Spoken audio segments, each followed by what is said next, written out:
قل ما كنت بدعا من الرسل وما أدري ما يفعل بي ولا بكم। আপনি বলুন, আমি তো নই রসুলদের মধ্যে অভিনব, এবং আমি জানি না আমার সাথে আর তোমাদের সাথে কি আচরণ করা হবে।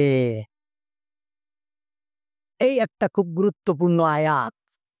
আল্লাহ তাআলা বলছেন, একদিন নবী করিম সাল্লাল্লাহু আলাইহি ওয়াসাল্লাম একটা চাদর বিছাইলেন। বিছানোর পরে হাসান, হুসাইন, ফাতেমা, আলী কাররামাল্লাহু ওয়াজহাহু এদেরকে এই চাদরের উপরে বসালেন। বসায় বললেন, শোনো, কুল মা কুনতু বিদআম মিনার রাসূল, আমি কোনো নতুন রসুল না। আমার পূর্বেও অনেক রসুল পৃথিবীতে এসেছে, আমি একমাত্র রসুল না, কিংবা আমি নতুন এসেছি আর কেউ আসেনি এমনটা না। কিন্তু মা ইয়াফআলু বি ওয়ালা বিকুম, মা আদরি ওয়া মা আদরি মা ইয়াফআলু বি ওয়ালা বিকুম। কিয়ামতের দিন আমি বলতে পারবো না আল্লাহ তাআলা আমার সাথে কি ব্যবহার করবে, আর আমি এও বলতে পারবো না আল্লাহ তাআলা তোমাদের সাথে কি ব্যবহার করবে। সুবহানাল্লাহ। এই আয়াতের অনেক তাফসীর এসেছে।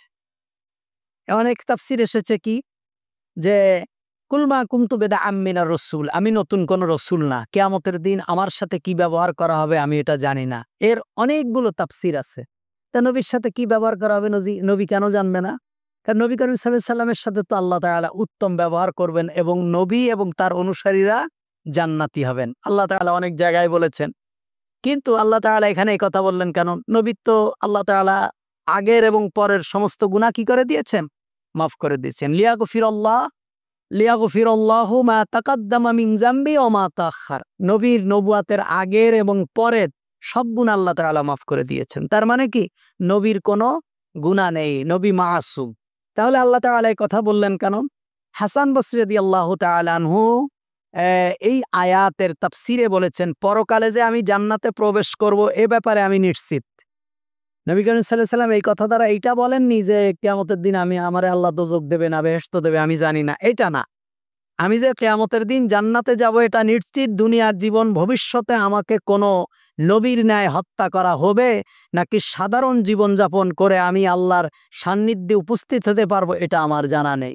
রাসূল বললেন যে মা ইয়াফআলু বি ওয়ালা বিকুম, মানে আমার সাথে কি ব্যবহার করা হবে এটা আমি জানি না। হাসান বসরি বলছেন, এর অর্থ হলো যে অনেক নবীকে দুনিয়ায় কাফেররা পাথর মেরে শেষ করে দিয়েছে, কাউকে করাত দিয়ে ফেড়ে ফেলেছে, কাউকে আল্লাহ তাআলা কাফেররা কষ্ট দিয়ে মেরেছে। তা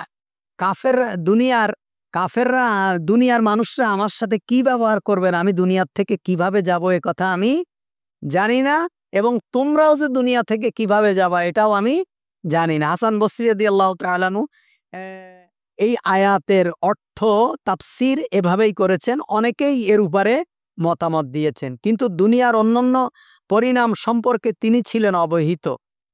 দুনিয়ার আহ, কিন্তু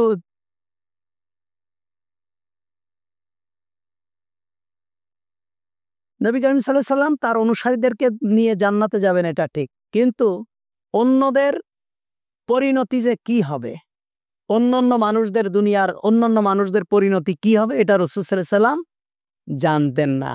এখান থেকে আমাদের আকীদা পরিষ্কার করা দরকার। সেটা হলো যে নবীর সম্পর্কে আল্লাহ তাআলা এই আয়াত নাজিল করেছেন। এখন আমাদেরকে যদি কেউ বলে যে কিয়ামতের দিন মুরিদরা তার পীর সাহেবরা তাদের মুরিদদেরকে নিয়ে জান্নাতে চলে যাবে, তার কি হবে সে জানে? এগুলো হলো ধোঁকা এবং প্রতারণা। কেউ বলতে পারবে না, কোনো আল্লাহর বান্দা বলতে পারবে না কিয়ামতের দিন আল্লাহ তাআলা তার সাথে কি ব্যবহার করবেন, এবং সে জান্নাতি হবে না জাহান্নামী হবে। একমাত্র আল্লাহ তাআলা দুনিয়ায় নবী করিম সাল্লাল্লাহু আলাইহি সাল্লামের মাধ্যমে যাদেরকে জান্নাতের সুসংবাদ দেওয়া হয়েছে, নিশ্চিত এরা জান্নাতি, এরা ছাড়া আর আপনি বলতে পারবেন না। আপনি বলতে পারবেন না যে আব্দুল কাদের জিলানী নিশ্চিত জান্নাতে যাবে, এটা আপনি বলতে পারবেন? আপনি কিভাবে বলবেন? আপনার কাছে কি আল্লাহ ওহী দিয়েছে? আপনি নিশ্চিত বলতে পারবেন না ইমাম আবু হানিফা জান্নাতে যাবে, ইমাম বুখারী জান্নাতে যাবে, ইমাম বুখারী অবশ্যই জান্নাতে যাবে, ইমাম শাফি অবশ্যই জান্নাতে যাবে, আপনি বলতে পারবেন না। কেন পারবেন না? আপনি জানেন না, আপনি বলবেন কিভাবে? আল্লাহ তাআলা কি আপনাকে ওহীর মাধ্যমে জানিয়েছে? তবে আমরা আশা করি এই দ্বীনের দায়ী যারা ছিলেন, যারা খাদেম ছিলেন, ইমাম আবু হানিফা রাহিমাহুল্লাহ, ইমাম বুখারী, ইমাম শাফি, ইমাম মুসলিম, এই দুনিয়ার যত বিজ্ঞ উলামা ইকরাম ছিলেন যারা কোরআন এবং সুন্নাহর খেদমত করে গেছেন, আমরা আশা রাখি আল্লাহ তাআলা তাদেরকে জান্নাত দিবেন এবং আমরা আশা করি যে আল্লাহ তাআলা তাদেরকে জান্নাতের উচ্চ মাকাম দান করবে। এটা আমরা আশা করি, কিন্তু আমরা নিশ্চিত বলতে পারবো না যে অমুক জান্নাতি কিংবা অমুক জাহান্নামী। এভাবে এর আয়াতের অনেক তাফসীর এসেছে।